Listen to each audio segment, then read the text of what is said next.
Sidney Sheldon, Kalau Bintang Menerangi Bumi 1, Bab 2. Tahun sebelumnya, jadwal appointment Lara Cameron sehari-hari merupakan rutin seperti ini. 10 September 1991. Pukul 5, senam dengan pelatih. Pukul 7, tampil di acara Good Morning America. Pukul 7:45, pertemuan dengan bankir-bankir Jepang. Pukul 9:30, Jerry Thompson. Pukul 10:30, Komite Perancang Eksekutif. Pukul 11, fax, telepon luar negeri, surat. Pukul 11:30, rapat tentang konstruksi. Pukul 12:30, rapat SNL. Pukul 13, lunch wawancara majalah Fortune Thompson. Pukul 14:30, bankir Metropolitan Junior. Pukul 16, Komite Perencanaan Kota. Pukul 15, pertemuan dengan Wali Kota Gracie Mansion. Pukul 18:15, pertemuan dengan para arsitek.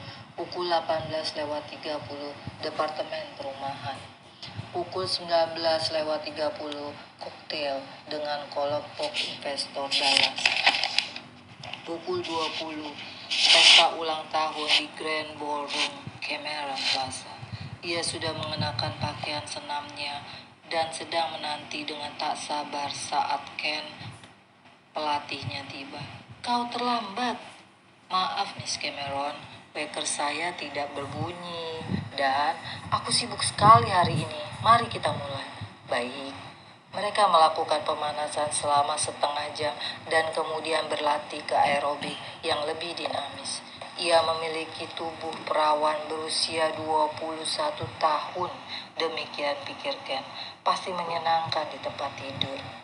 Ia senang sekali datang ke situ setiap pagi hanya untuk melihat Lara, untuk berada dekat dengannya. Orang terus bertanya kepadanya seperti apa Lara Cameron itu. Jawabannya adalah nilainya 10. Lara melakukan latihan yang berat itu dengan gampang, tapi pikirannya tidak di sana pagi ini. Ketika latihan itu akhirnya selesai, Ken berkata, "Saya akan menonton Anda di Good Morning America." "Apa?" Hampir saja Lara lupa. Itu benaknya dipenuhi dengan acara pertemuan dengan para bankir Jepang. "Sampai besok, Miss Cameron.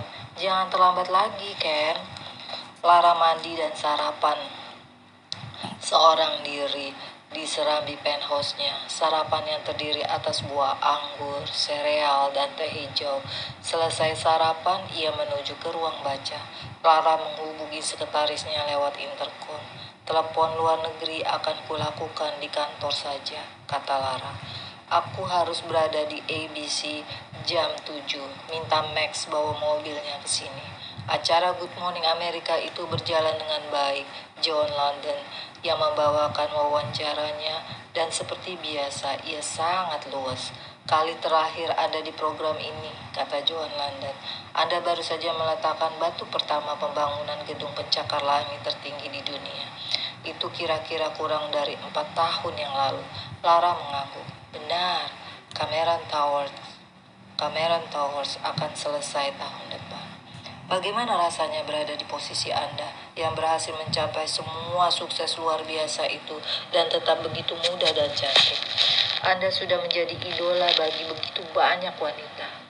"Anda bisa saja," Lara tertawa. "Saya tidak punya waktu untuk menyadari diri saya sebagai idola. Saya terlalu sibuk. Anda adalah salah satu developer paling sukses di bidang real estate, suatu bidang yang dianggap sebagai monopoli kaum pria. Bagaimana Anda mengoperasikannya? Bagaimana Anda memutuskan, misalnya di mana mendirikan gedung?" "Saya tidak memilih lokasinya," kata Lara. "Lokasi yang memilih saya. Saya naik mobil dan melewati lahan kosong. Tapi bukan itu yang saya lihat.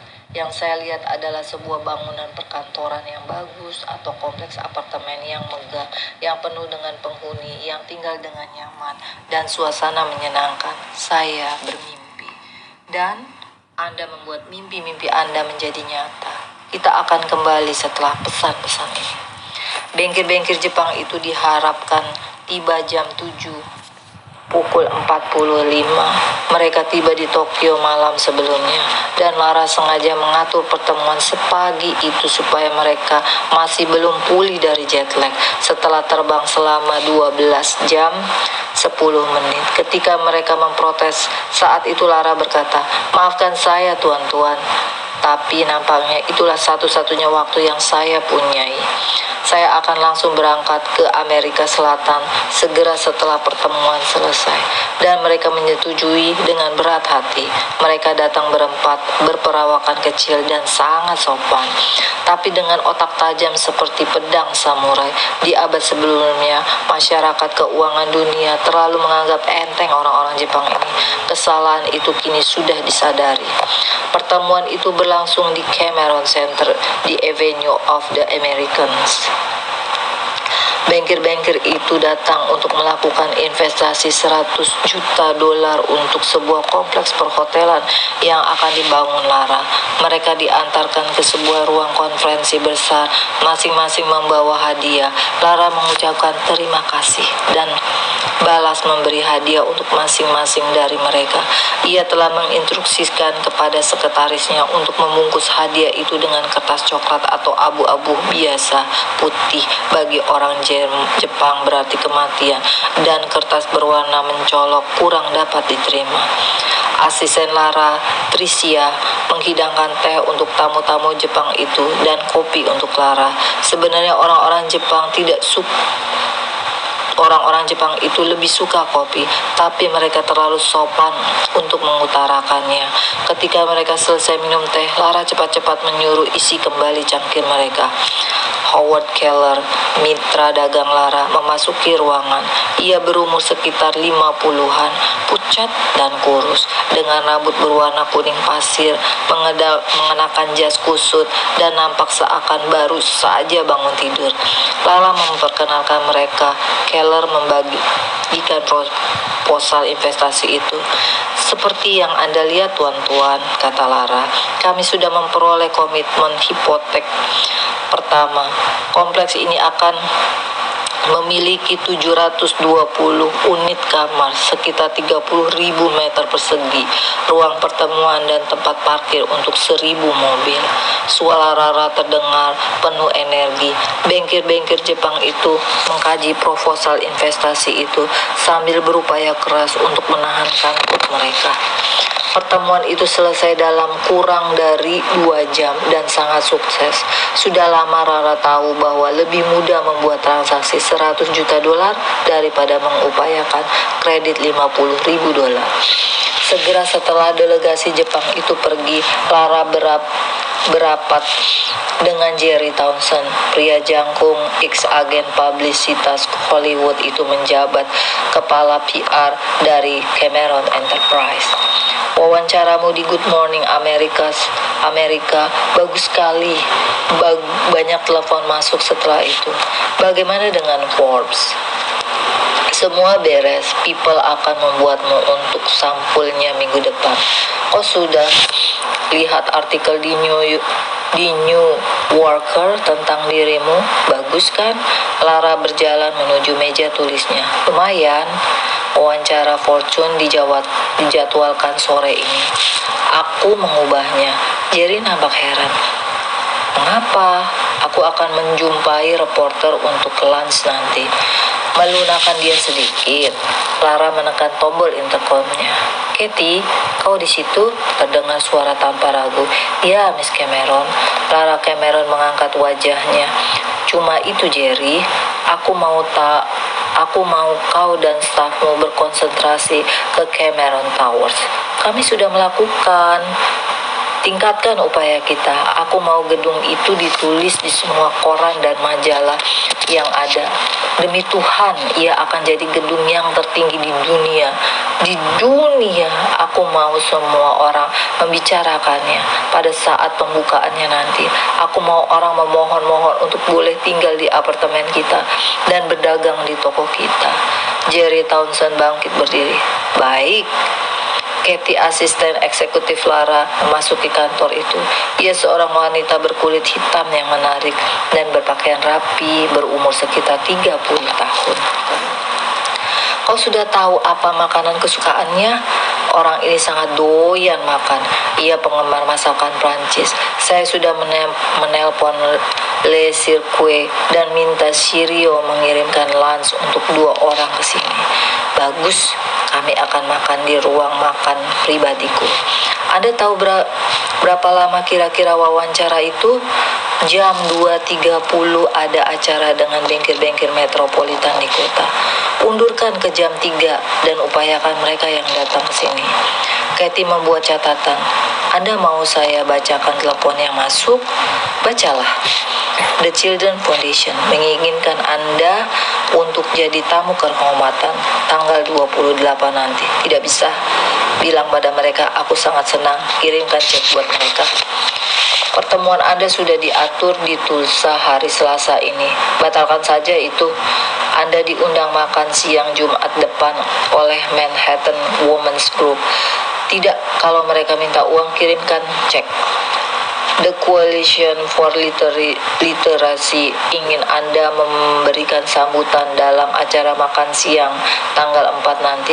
Coba lihat nanti apa bisa diatur. Ada undangan sebagai tamu kehormatan pada acara pengumpulan dana untuk penanggulangan distrofi otot, tapi tanggalnya bentrok. Anda harus berada di San Francisco. Kirimkan cek. Suami istri SRB mengadakan pesta makan malam Sabtu depan. Aku akan mencoba datang, kata Lara. Christian and Deborah SRB adalah orang-orang yang menyenangkan dan teman baiknya, dan ia senang berada bersama mereka. Katie, kau lihat aku ini berapa? Apa? Lihat baik-baik. Katie menatap dia. Hanya satu, Miss Cameron. Benar, aku hanya satu. Jadi, bagaimana kau bisa mengharapkan aku bertemu dengan bengkel-bengkel metropolitan jam 2.30 hari ini?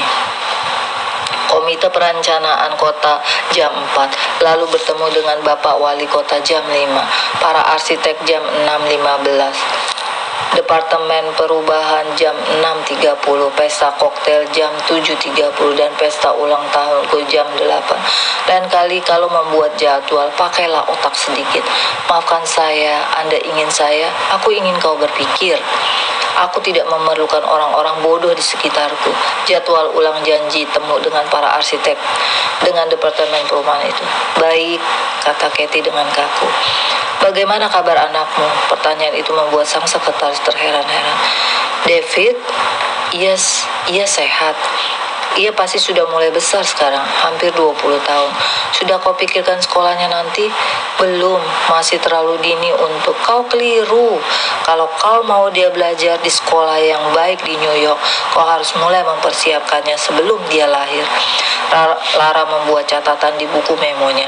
Aku kenal kepala sekolah di Dalton. Akan kuatur supaya David bisa didaftarkan di sana. Terima kasih.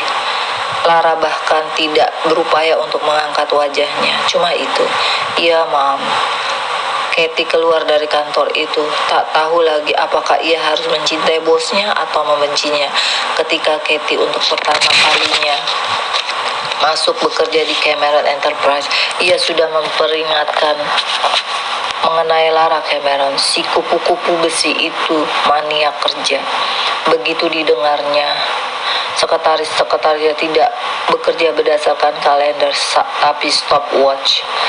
Kau akan dimakannya hidup-hidup. Katie masih ingat wawancara yang pertama dengan Lara. Ia telah melihat gambar Lara Cameron di setengah lusin majalah, tapi tak satu pun yang mirip dengan dia. Ternyata orangnya jauh lebih cantik, luar biasa cantik. Lara Cameron sudah membaca salinan riwayat hidup Katie. Ia mengangkat wajahnya dan berkata, "Duduklah, Katie." Suaranya agak parau dan bergetar. Terasa ada semacam daya dalam diri wanita itu yang sangat dominan. Resume ini sangat mengesankan. Terima kasih. Seberapa banyak yang benar? Maaf. Kebanyakan resume yang masuk ke mejaku adalah fiktif. Apakah kau memang mampu bekerja dengan baik? Saya sangat mampu dalam pekerjaan saya, Miss Cameron. 2 sekretarisku baru saja berhenti. Pekerjaan numpuk sekarang. Kau sanggup menangani tekanan pekerjaan? Saya kira saya bisa. Ini bukan permainan tebak-tebakan. Kau bisa atau tidak bisa mengatasi tekanan pekerjaan. Pada saat itu Kathy mulai tidak yakin apakah ia benar-benar menginginkan pekerjaan itu. Ya, saya bisa. Bagus. Kau akan dicoba seminggu. Kau harus menandatangani formulir yang menyatakan kau tidak akan pernah membicarakan aku atau pekerjaanmu di Cameron Enterprise. Itu artinya tidak boleh ada wawancara, buku, semua tidak boleh. Semua yang terjadi di sini sifatnya confidential. Saya mengerti. Bagus. Begitulah mulanya 5 tahun yang lalu. Selama masa itu Kathy telah belajar mencintai, membenci, mengagumi, dan mengutuki bosnya itu. Dulu ketika baru mulai, suaminya pernah bertanya, kayak apa sih sebenarnya tokoh legenda itu? Itu pertanyaan yang sulit. Dia bukan orang biasa, kata Kathy. Ia cantik luar biasa. Ia bekerja lebih keras dari siapapun yang pernah ku kenal. Cuma Tuhan yang tahu kapan ia tidur. Ia perfeksionis, jadi ia membuat semua orang di sekitarnya sengsara. Dengan caranya sendiri, ia adalah seorang jenius. Ia bisa nyinyir dan mendendam dan sangat pemurah. Suaminya tersenyum. Dengan kata lain, ia adalah seorang wanita. Kathy memandang dia dan berkata, tanpa senyum, aku tidak tahu dia itu siapa. Terkadang ia membuatku takut. Ayolah sayang, kau melebih-lebihkan. Tidak, aku benar-benar percaya bahwa kalau ada orang yang berani menghalangi Lara Cameron, ia akan membunuhnya. Setelah Lara selesai menangani fax dan telepon luar negeri, ia memanggil lewat intercom. Charlie Hunter, seorang anak muda ambisius yang mengepalai bagian keuangan. Masuk, Charlie. Ya, Miss Cameron. Sesaat kemudian ia memasuki kantor Lara. Ya, Miss Cameron. Aku membaca wawancara yang kau berikan di New York Times pagi ini, kata Lara. Wajah Charlie berbinar. Saya malahan belum melihat. Bagaimana itu? Kau bicara tentang Cameron Enterprise dan tentang beberapa masalah yang sedang kita hadapi. Ia menyeringai. Begini, reporternya barangkali salah mengutip beberapa dari kau dipecat. Apa? Mengapa saya? Waktu kau masuk dulu kau menandatangani perjanjian yang menyatakan setuju untuk tidak memberikan wawancara. Kuharap kau sudah keluar dari sini pagi ini. Anda tidak bisa begitu. Siapa yang akan menggantikan saya? Aku sudah mengaturnya, kata Lara. Acara lunch sudah hampir selesai. Reporter majalah Fortune itu, Huck Thompson, adalah seorang pria cerdas yang nampak sangat tegas dan serius dengan mata coklat menatap tajam di balik kacamata berpinggir tanduk hitam. Makanannya sangat lezat, katanya. Semuanya favorit saya. Terima kasih. Saya senang Anda menyukainya. Sebenarnya Anda tidak perlu repot-repot begini. Sama sekali tidak repot. Lara tersenyum. Ayah saya selalu mengatakan bahwa jalan menuju hati seorang pria adalah melalui perutnya. Dan Anda ingin sampai ke hati saya sebelum kita memulai wawancaranya? Lara tersenyum. Tepat sekali. Sebenarnya seberapa jauh kesulitan yang menimpa perusahaan Anda? Senyum di wajah Lara meredup. Maaf. Ayolah, Anda tidak mungkin menutup-nutupinya lagi. Berita yang beredar di luaran adalah bahwa sebagian properti Anda sedang terancam bangkrut karena angsuran induk yang harus Anda bayar akibat saham-saham Anda yang jatuh harganya. Selama ini Anda sangat berani berspekulasi dan dengan lesunya pasar sekarang, Cameron Enterprise pastilah mengalami masa-masa sulit karena ekspansi yang terlalu cepat. Lara tertawa. Jadi begitu berita di luaran? Percayalah saya, Mr. Thompson. Sebaiknya Anda jangan mendengarkan desas-desus konyol. Begini saja, akan saya kirimkan kepada Anda 1 kopi laporan keuangan perusahaan saya untuk meluruskan masalahnya. Cukup fair, bukan? Cukup fair, ngomong-ngomong, saya tidak melihat suami Anda waktu acara pembukaan hotel Anda yang baru itu. Lara menarik nafas panjang. Philip sangat ingin hadir, tapi sayang sekali ia harus bepergian mengadakan konser keliling. Saya pernah sekali menonton pertunjukan musiknya sekitar 3 tahun lalu. Ia seorang pemusik hebat. Anda sudah setahun menikah, bukan? Tahun yang paling berbahagia dalam hidup saya. Saya wanita yang sangat beruntung.